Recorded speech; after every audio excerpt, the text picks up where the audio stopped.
go. We're back.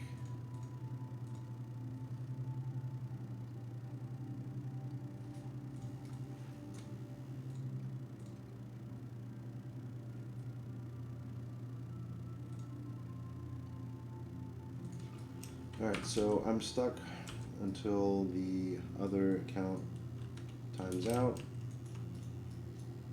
So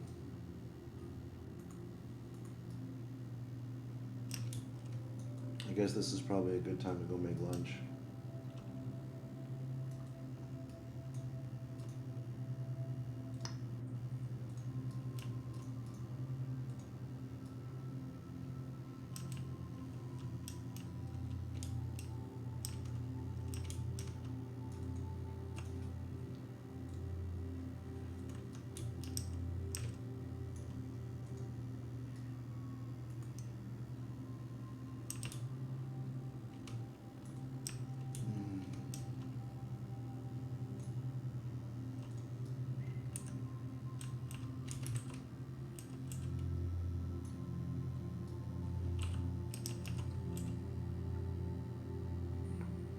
I'll give it a few minutes and I'll try again, and if not, then I'll go make lunch and come back to this.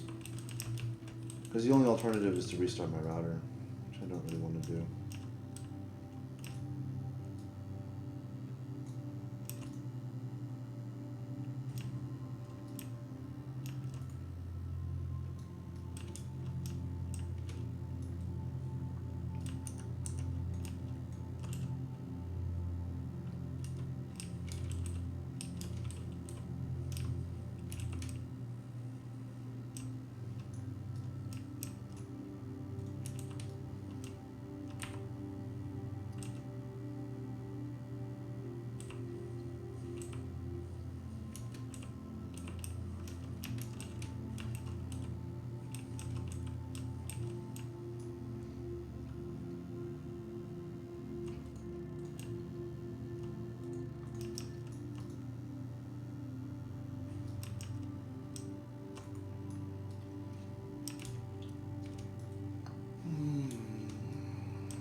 Let's go ahead and log out here. I'm gonna be back when this thing wants to work.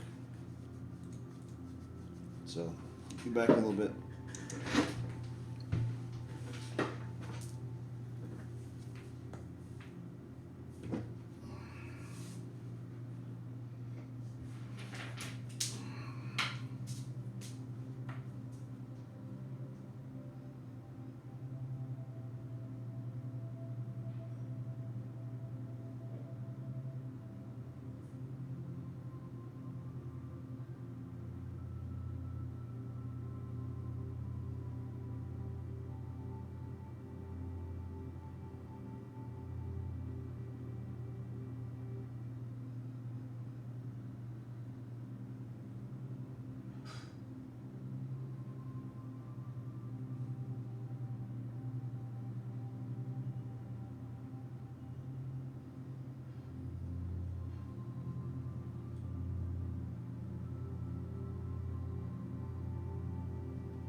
Okay, so looks like I'm able to log in again.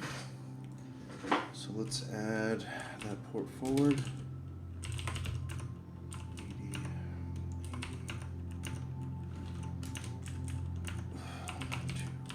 80, 100, 80,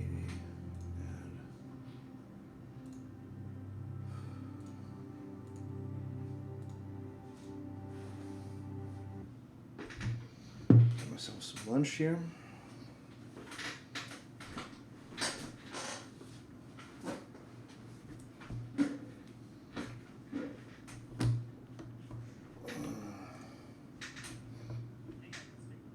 Just gonna watch something while I eat real quick.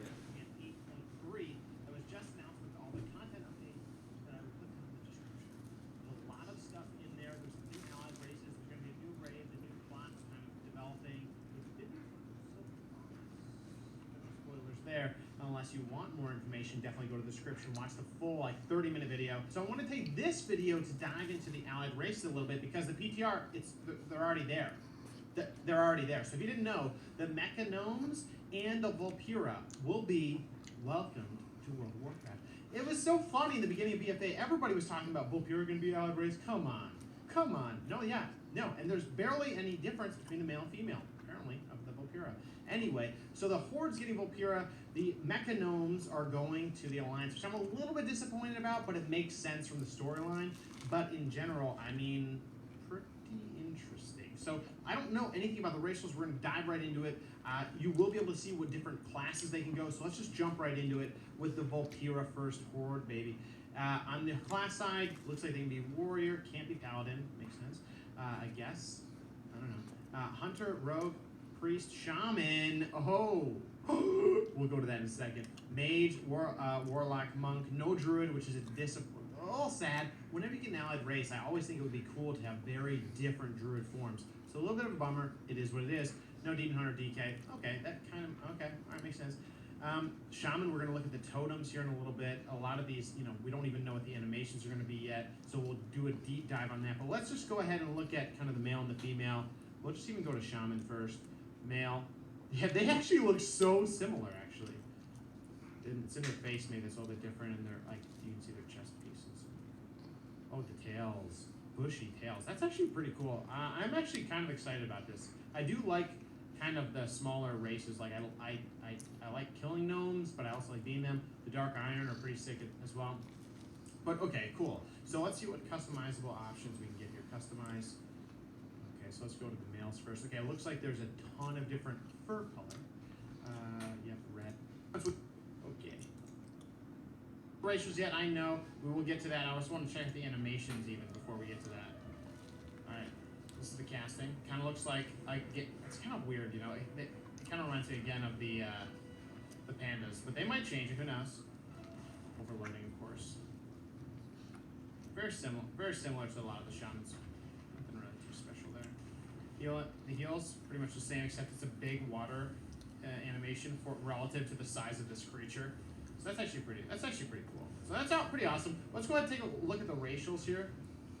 Alrighty, we got this racial bag of tricks. Put your chosen trick from the bag. Wait, pull your chosen trick from the bag and use it on a target enemy or ally. What? What did I just do? A trick. What does that even mean? Alright, I don't know what that could be. Make a camp at this location can be used only outdoors. Alright, we'll make a camp. See what that looks like. I don't think that worked. Return to camp. Oh shoot! Look at that. You make a camp. You set up a camp, and then you can teleport back there whenever you need to. That's actually pretty cool. Okay, so I think that just set that position, even though maybe it doesn't show anything right now. Maybe it eventually will. If I use this, it'll be like a Hearthstone, but it's to that particular area. That's pretty cool. That's pretty cool if that's how it's intended at least to work. Useful. Not gonna. Yep.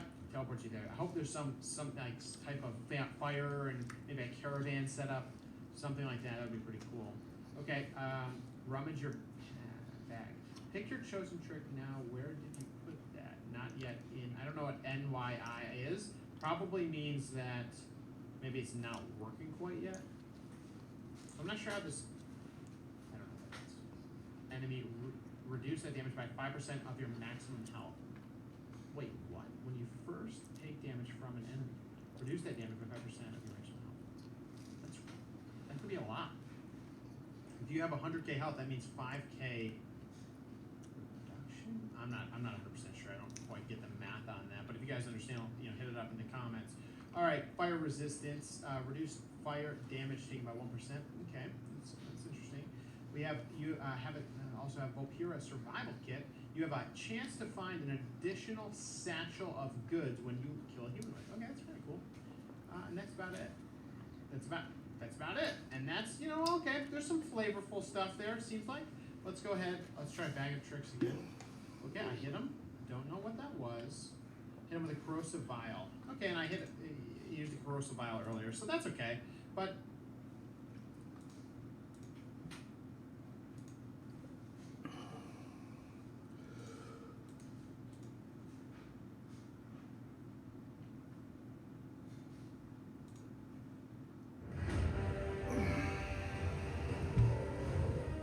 hey everyone, and welcome back to another Warcraft video. Well, it's that time of year again. You guys have unveiled patch 8.3 Visions of N'Zoth via YouTube video, and it's also on PTR.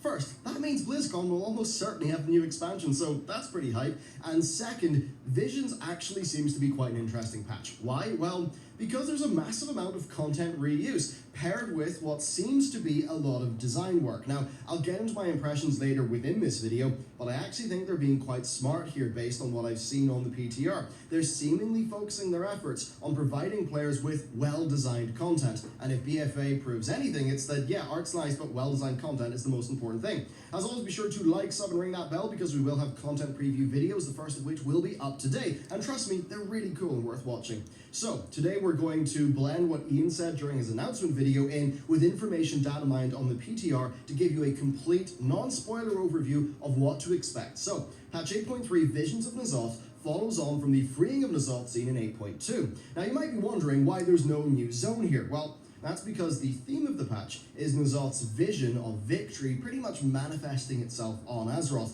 Basically, he's so powerful that via whatever, magic we're dealing with, that basically if he goes on a post, he can kind of change the face of the world, seemingly through driving us all a bit mad. Well, there's that, plus literal invasions that his minions are doing on Azeroth, fighting for control of key locations. Bar the raid, which has its venture into Nyalotha, this patch entirely happens on zones as bits of Azeroth that already exist, as we basically fight N'Zoth back across the planet. So, you might be wondering what this looks content-wise, so let's get into it. Titan Assaults are the major new piece of world content in patch 8.3. The lore here is that Azeroth's Titan Forges are coming under attack from the minions of N'Zoth. Now, these events take place in the Vale of Eternal Blossoms and in Uldum, and whenever they trigger, minions of N'Zoth and big obelisks and the skyboxes will change, will descend upon the zone, and you'll have a whole bunch of content to do. Now, while Ian said that they are inspired by the BFA and Legion assaults, he also said that they take inspiration from zones like Uldum. And I think this means that there's going to be a lot more here than just like a basic assault.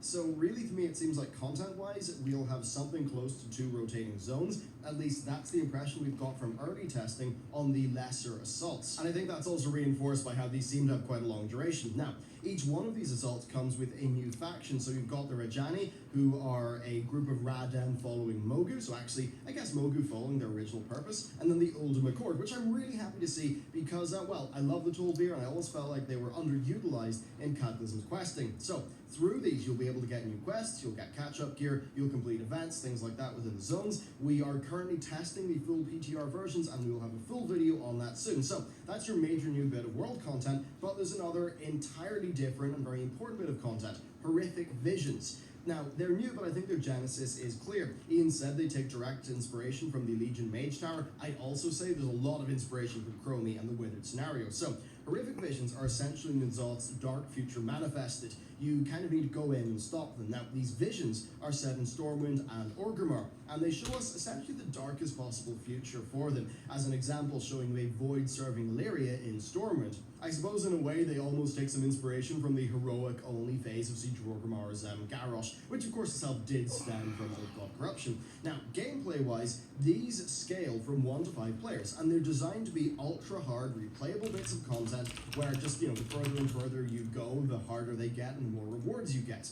Now, gameplay-wise, you'll have challenges to complete, but it might be easy at the start, but it won't be easy as you go on, because you'll lose sanity as you progress. This will give you various effects, including negative ones. Now, there's 2 things that are going to aid you with this new sanity mechanic. So there's a new legendary cloak, and there's Titan Research. Now, the Titan Research mechanic seems to be analogous to, in-between run upgrades in a roguelike game, so it basically acts like a catch-up mechanism, giving you more toys to play with and making you a bit stronger. And I think that's fair enough considering that this is the final patch of the expansion, and there won't be another tier of gear to make it easier, as, say, there was with Mage Towers. Now, you'll enter Horrific Visions using a Coalesced Vision. This is a resource that you gain from doing Titan Assaults. Now, these start off cheap but get more expensive. I assume that expense, though, caps out at a certain level. Now, depending on where Blizzard cap that, I could understand that being a concern, though I guess I equally understand why Blizzard want to do it. They obviously want to create a gameplay loop between the 2 major non-raid systems in this patch. So you're doing the Titan Assaults, and then you move into the Visions. Overall, though, it seems like Blizzard aim for excellent players to be able to get quite far on skill alone and of knowledge of them, with the research and insanity protection granted over time helping out average players. Now, you might be wondering, what about this new cloak? Well, we craft a new legendary cloak with Rathian, so a clear callback to Mists of Pandaria. We're able to upgrade this cloak through various different means using the upgrade items that will basically just bump up its item level, but also grant us protection against insanity, and that is mainly in the Horrific Visions, but also apparently during the N'Zoth fight. Of course, though, this cloak and new way of getting power, but that's not all for systems changes, because we have Titan Forging. Blizzard are revamping Titan Forging in this patch. Well, technically, they're scrapping it and replacing it with something different. We've got no idea what it's going to be. Ian said that it will be a more dark and twisted version of Titan Forging, but he did say this, quote, ideally works to preserve the value of item level and the correlation between doing difficult content and getting the best rewards. Now, this could be read a few different ways. There's already correlation between item level and content difficulty with Titan Forging, so this could be a very similar system, albeit with a twist. That said, it could also suggest a strengthening of that correlation. A part of me wonders if Blizzard would, through some of the items that I've maybe sort of seen in the PTR data mining, maybe we could be powering up our gear using some old god goop, and that's the new version of Titan Forging, and then they call that up in a future story where it's yeah, you empowered your gear through old gods, what did you expect would happen? So I imagine they might do something like that. Anyway, they're clearly iterating on the system. It will be on the PTR in a future day, and of course, I'll be sure to let you know. Next, we've got the Heart of Azeroth, so this is gaining 2 stamina slots and a minor slot, and it's having its maximum level increased to 75. Blizzard are then adding 6 new essences to the game, and there's going to be an infinite leveling component to the artifact. And according to Blizzard's notes, this infinite slot will aid you against N'Zoth corruption at max level. So perhaps it is a targeted aid to N'Zoth related content, and maybe not a way to increase your throughput, or maybe it's just fancy language in their dev notes. Either way, I imagine it won't matter that much for average players, but could be a real headache for more serious raiders, as similar systems have been in the past. Next, though, we've got the new Mythic Seasonal Affix. So basically, obelisks will appear in Mythic dungeons, and when you click in the obelisk, your team enters a new N'Zoth version of the dungeon where there will be an enemy to fight. Now, you're booted out of that realm whenever you defeat the enemy, but you're booted out where you defeated that enemy, and that means you can do this or use this as a trash skip, so that's pretty cool. Now, if you choose not to destroy the obelisks, then the minions will use the dungeon's final boss in the fight against you, so that's something to just plan and strategize around.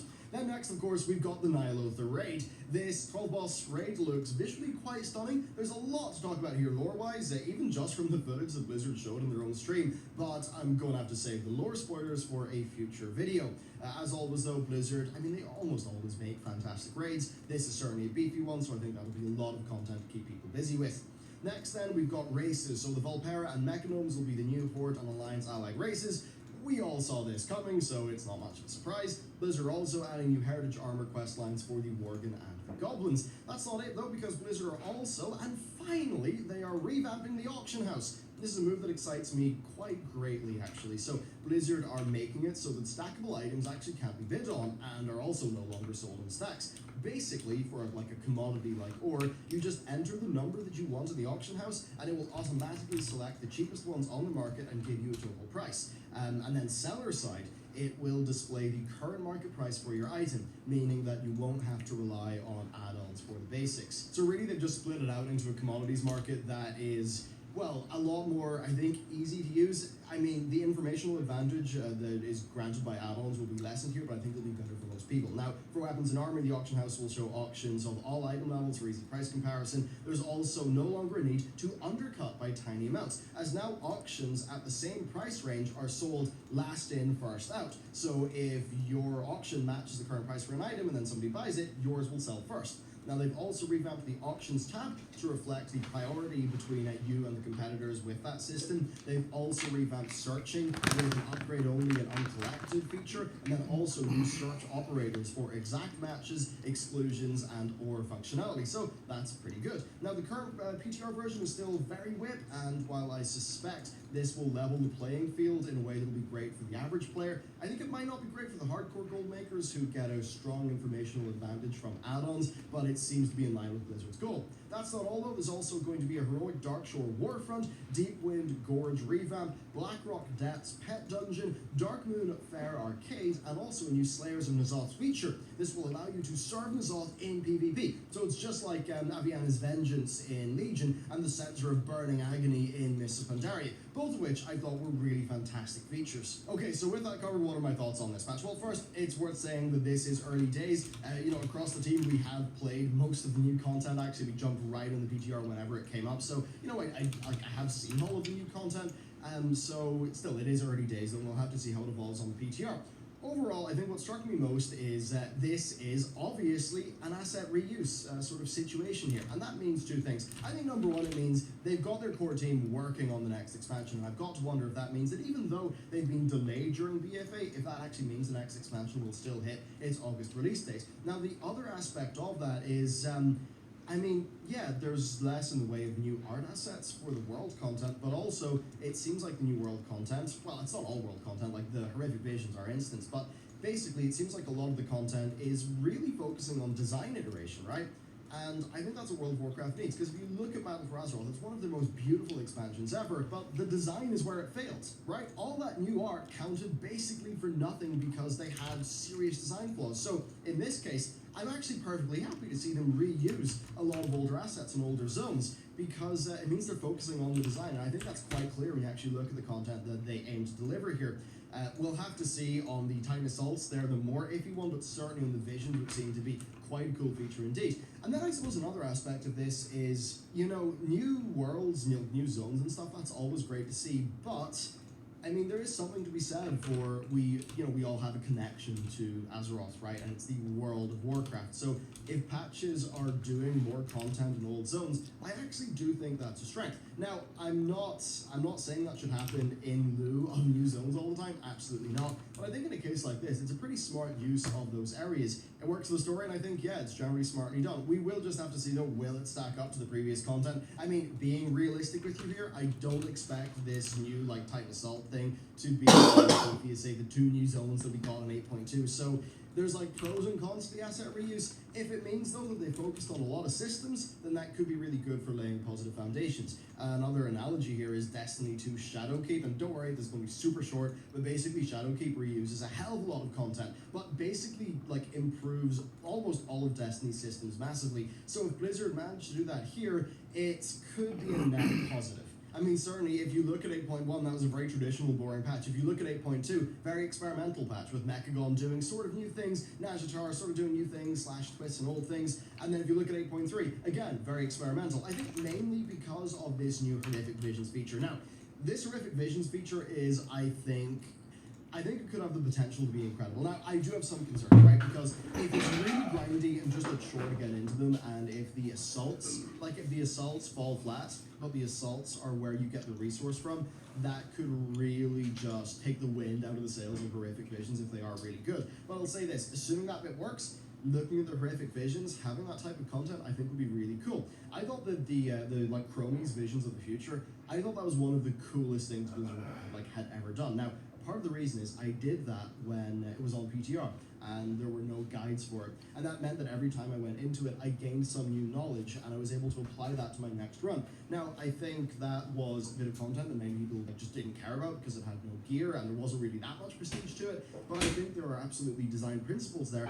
that could be applied well to these horrific visions. And from what I've seen of the gameplay so far, it seems like they're actually doing that. Now, there's always the problem that Wowheads and, Wowhead and Icy Veins and, half the YouTubers will all just make a perfect guide of how to do it, do it early in day one, and, no, okay, day one's probably impossible, but you get my point, right? Much of the fun in this will be working out for yourself, and I think if the guides get out there, it could ruin some of the majesty of what Blizzard had designed, because, it's like if they've designed a really cool puzzle, but then you pull out the cheat sheet for the puzzle will be less fun. So that bit's a little bit concerning. I don't really know how Blizzard can do anything against that other than just to make it random every time, but if they made it random every time, and it appears they haven't, then, that would really compromise elements of its design. So, interesting problems, but I think fundamentally a really, really cool bit of content. And if the difficulty lives up there, especially in the higher end, basically the higher end of things, I think that could be really fun.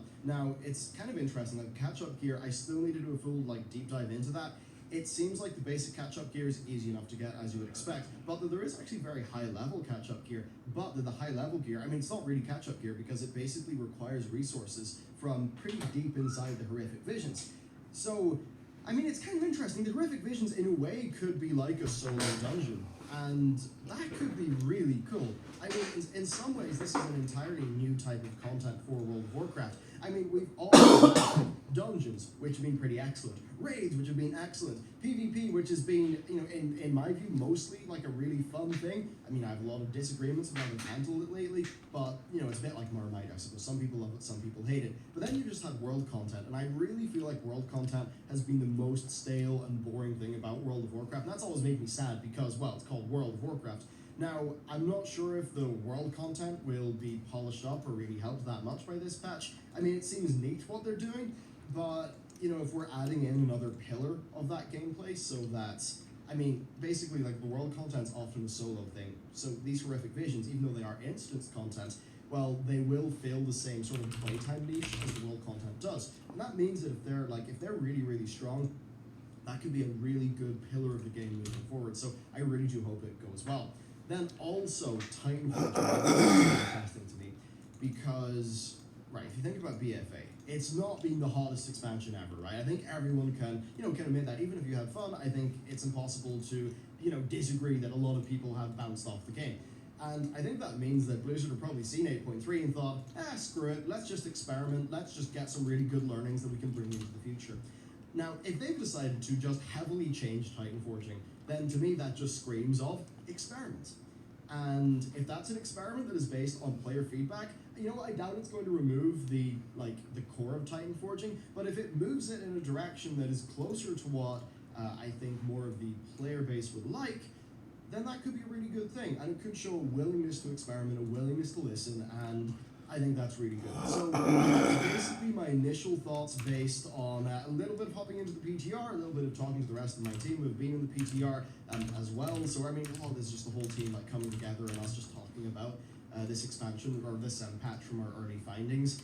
And of course what Ian has said. And overall, I'm feeling pretty positive. I'm more excited to jump into this PTR and do proper testing than I have been in all of BFA, being real with you. You know what? I'm actually more interested to hop into this than I was to hop into 7.3. Because at least with 7.3, I went in there, I was like, okay, we got a story, we've got 3 zones, but it's just world quests across them, and the invasion points are pretty simple. But with this, it actually seems like new, exciting ideas are coming out. That does have me excited. So there's going to be a lot of content on this channel, a lot of lore content as well. I've purposely not mentioned the spoilerific lore here. I'll do that later, but yeah, it's interesting, those things to talk about. So anyway, there we go. That's it for this video. Let me know what you think down below. I'd absolutely love to hear. And yeah, with that, just thanks for watching. Be sure to stay tuned for the future content. I'll see you next time.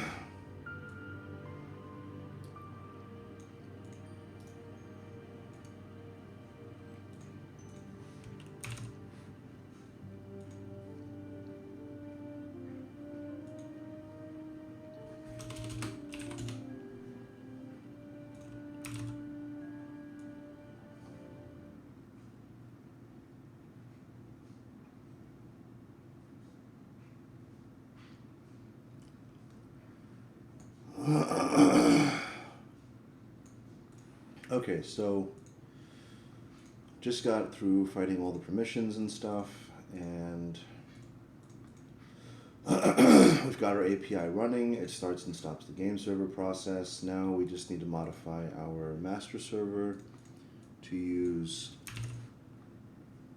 this is not the master server, this is the master server.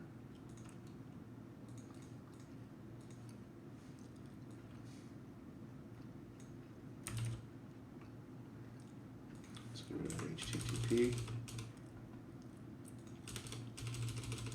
Call this home.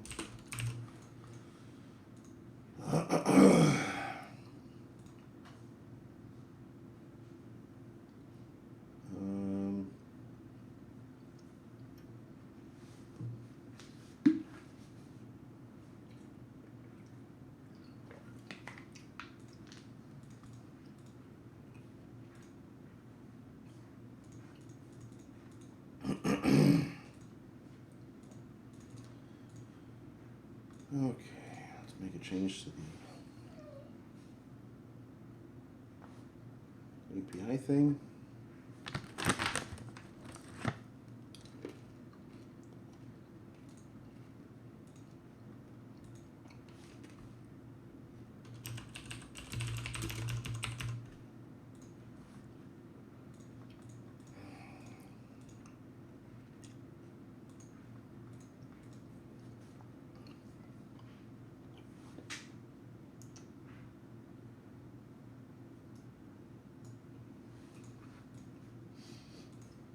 Now,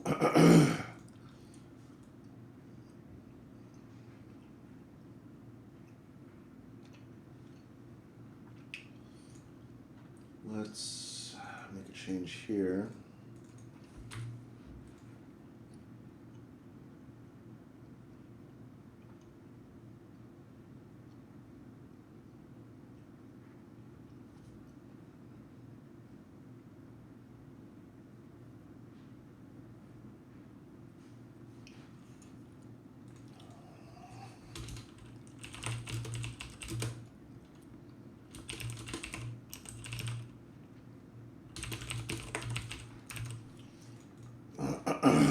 Put another variable in there, and if we have that,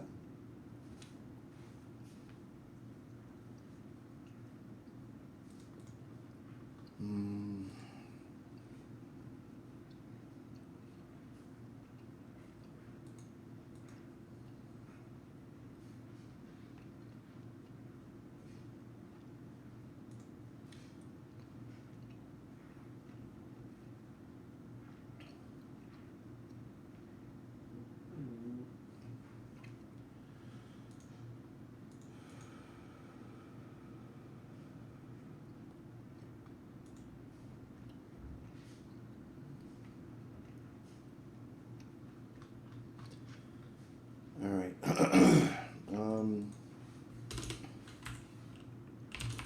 If config.use localhost game server do localhost game setup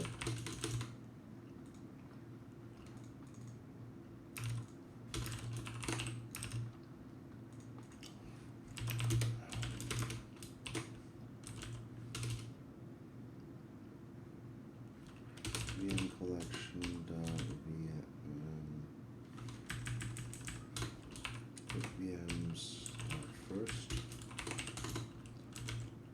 VM dot set desired power state VM dot set desired process state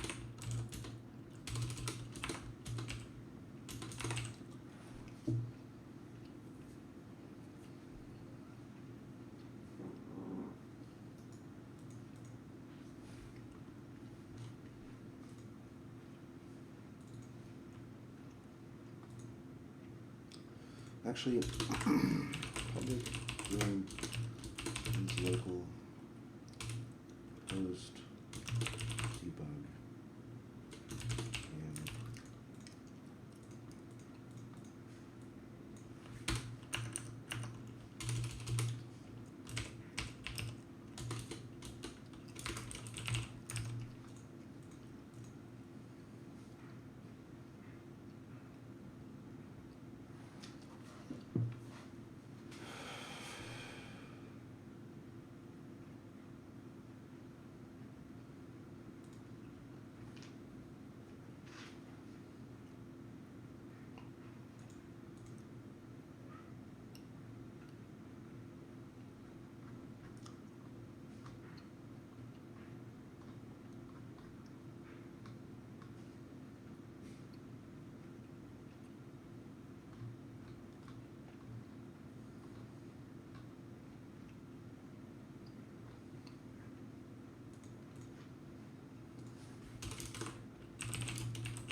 think that should work.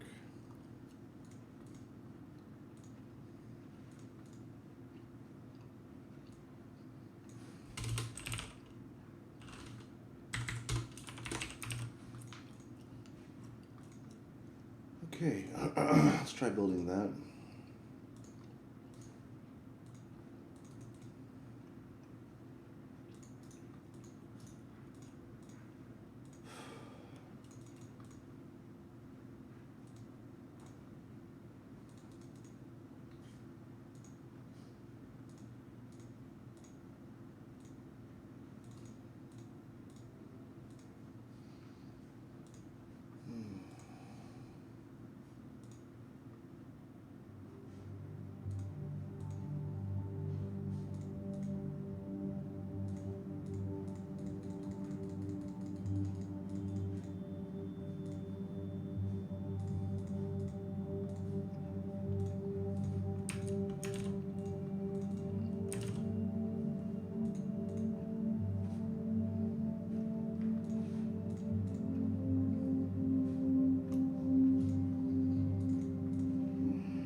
Let's see if it works.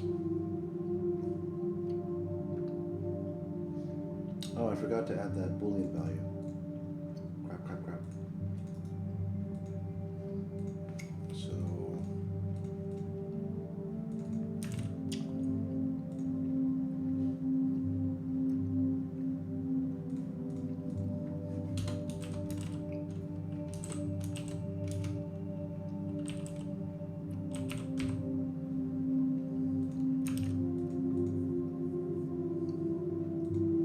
that should work.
think that might be closer to what we want.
See if that worked.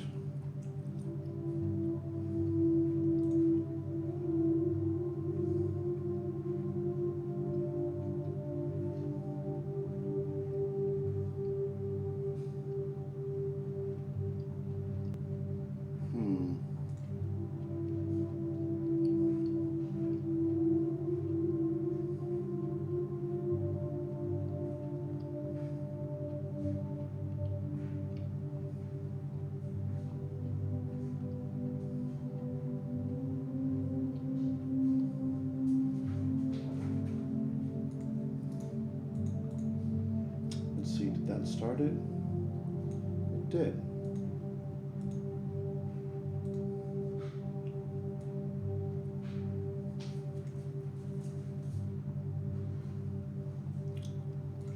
All right.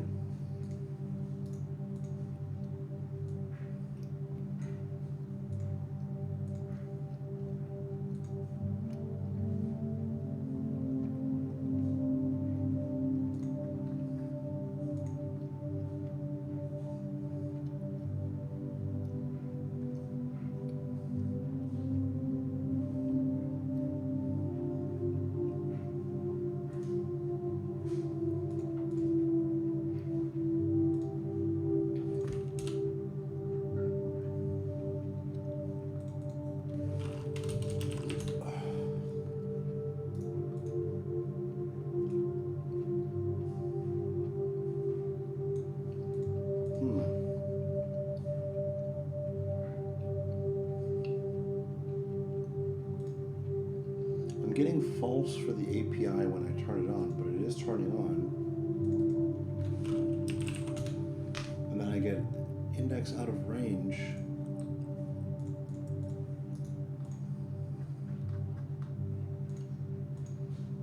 Interesting.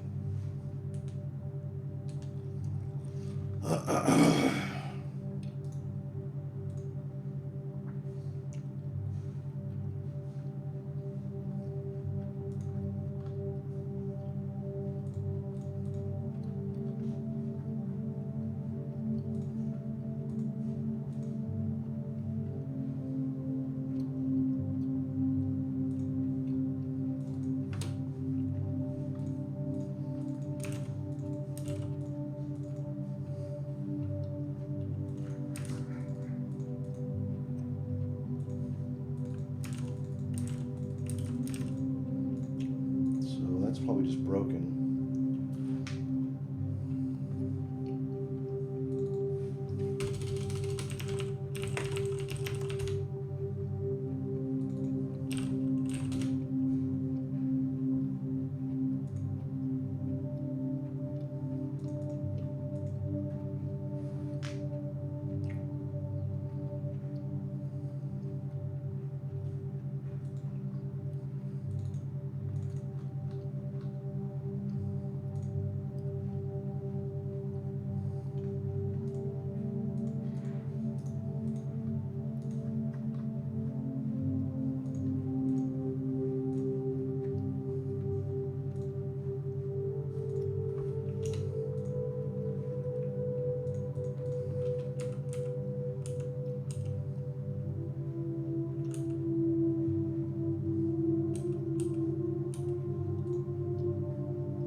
Oh, this is turning it on.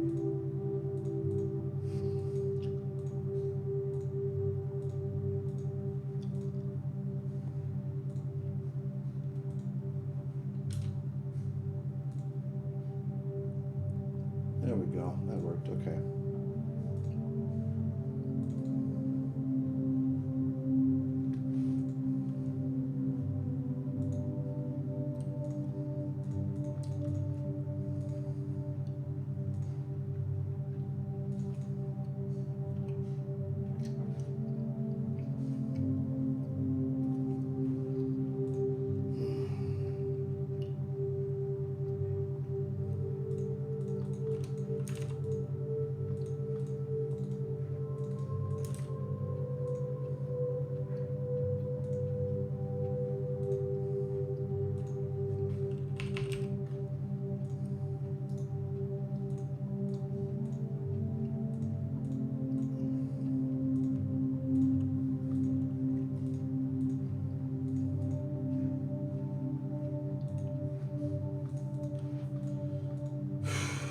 Okay.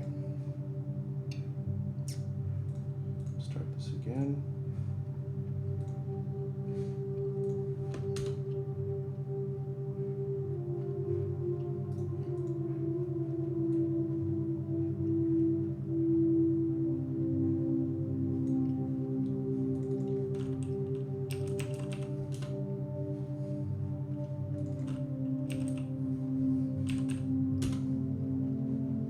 Okay, all of that seemed to work just fine.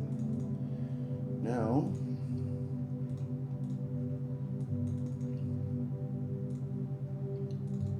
let's take a look at our config file in the game server.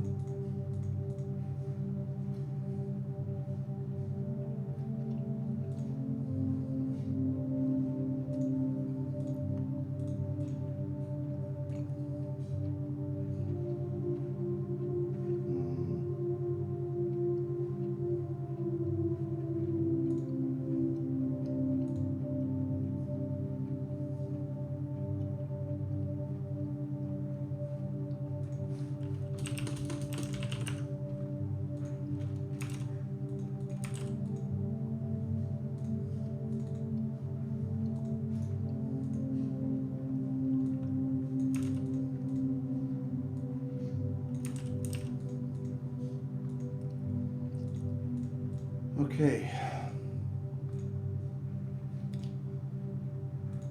Let's build this one more time. Copy it over and we'll test, then I'll probably take a break after that.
I need to save it to the name of the.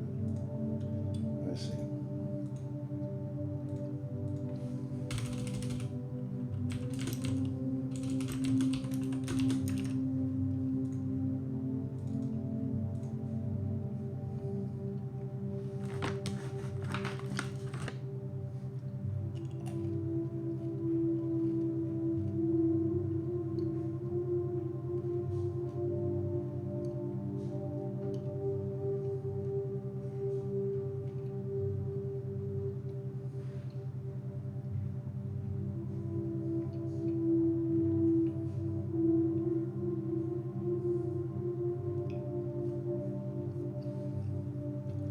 There we go. Cool. All right, let's see if we can get some clients in.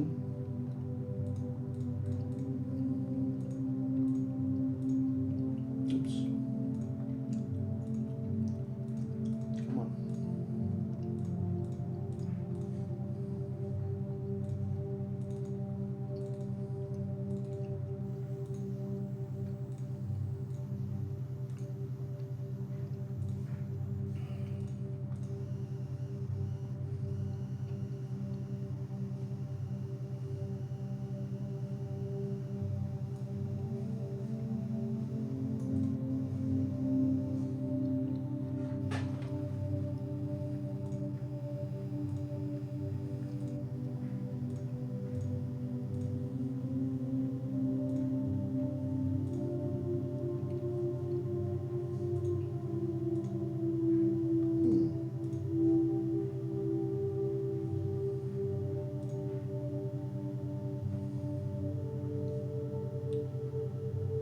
Huh. All right, our clients.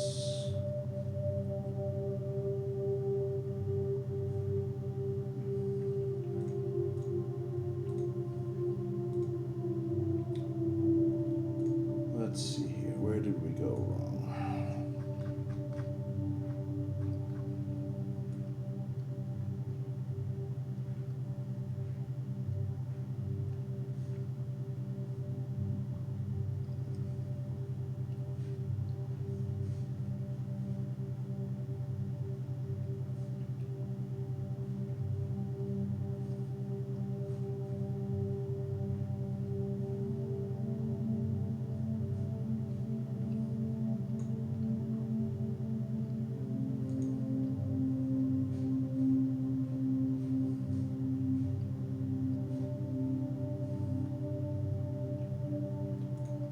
Alright, that's pretty weird. Why would that happen?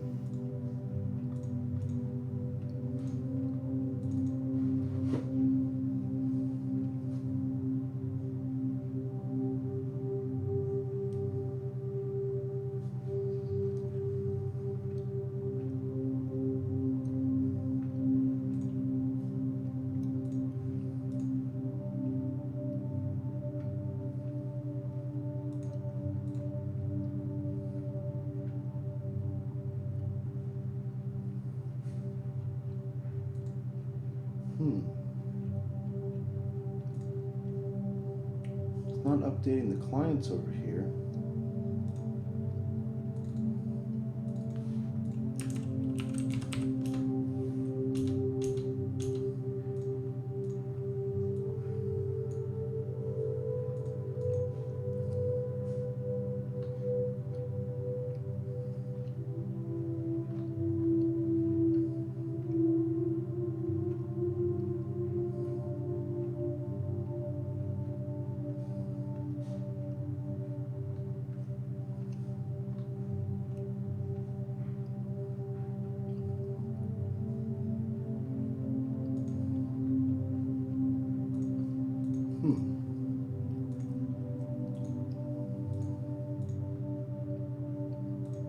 What is going on here?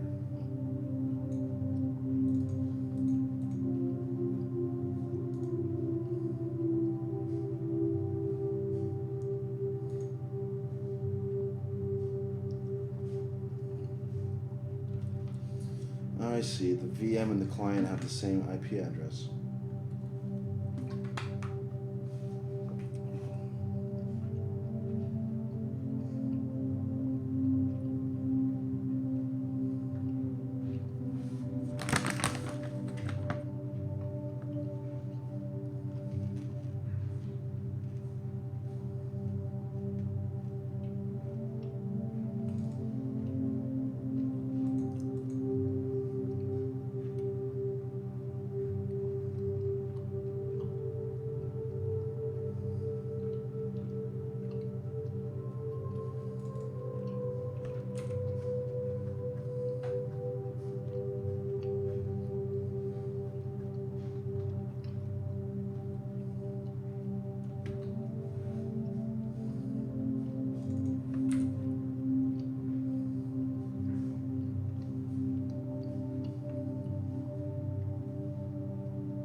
try this newest version.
Nice.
Alright,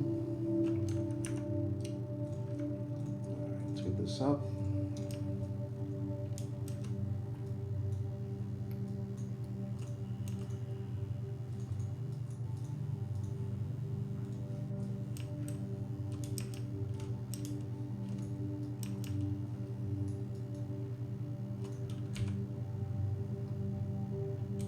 Is that it for this area?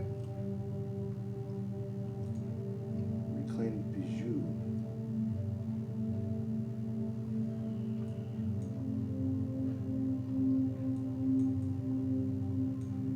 Where is it?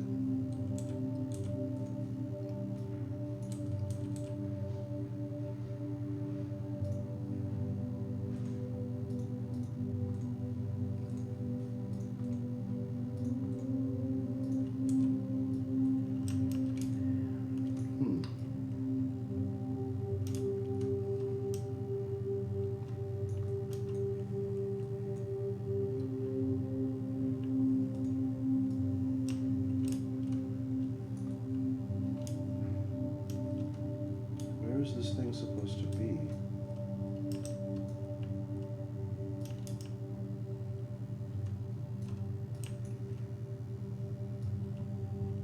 Down?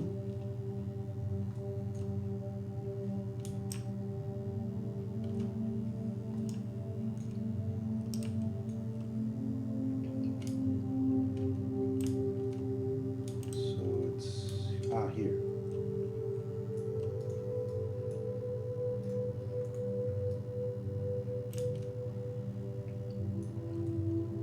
I thought for sure there was some kind of follow-up quest here.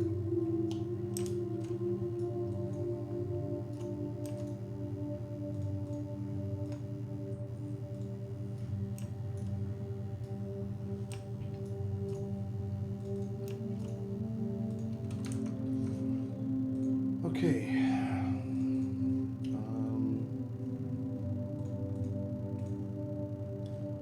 That's weird. It's showing net ID 1 unqueued. It's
So when it gets the connection, it looks to see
get some more logging and see if we can figure this out.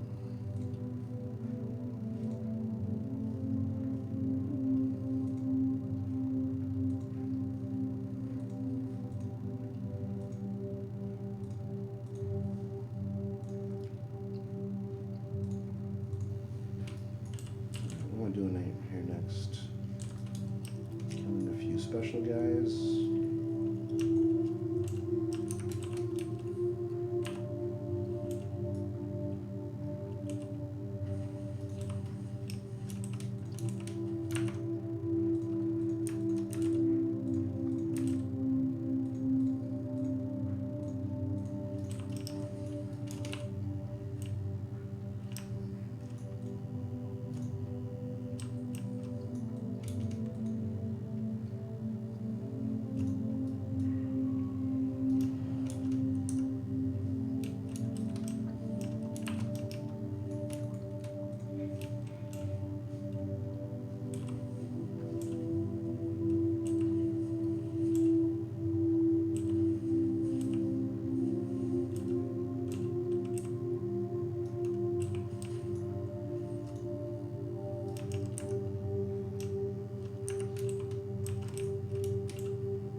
Copying. Let's go ahead and start it up. Really curious to see what we get here.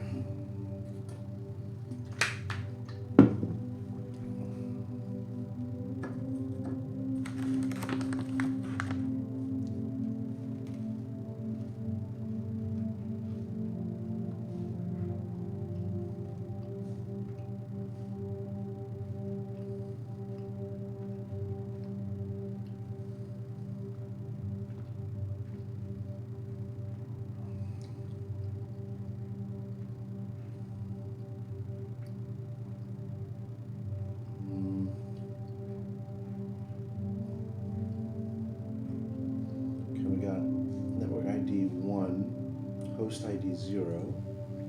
Now what happens when we connect with the client?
Okay, so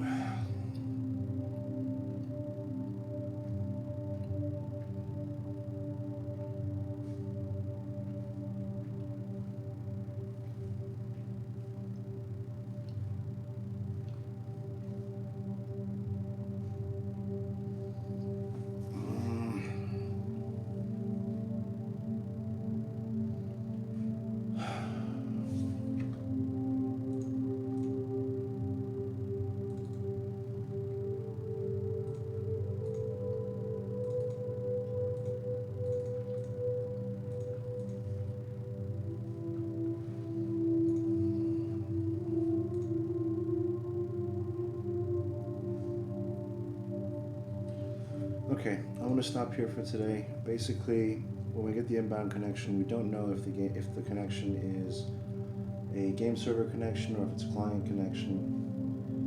So yeah, we'll leave it off there. I'll keep chipping away at it. Thanks for watching. Take care.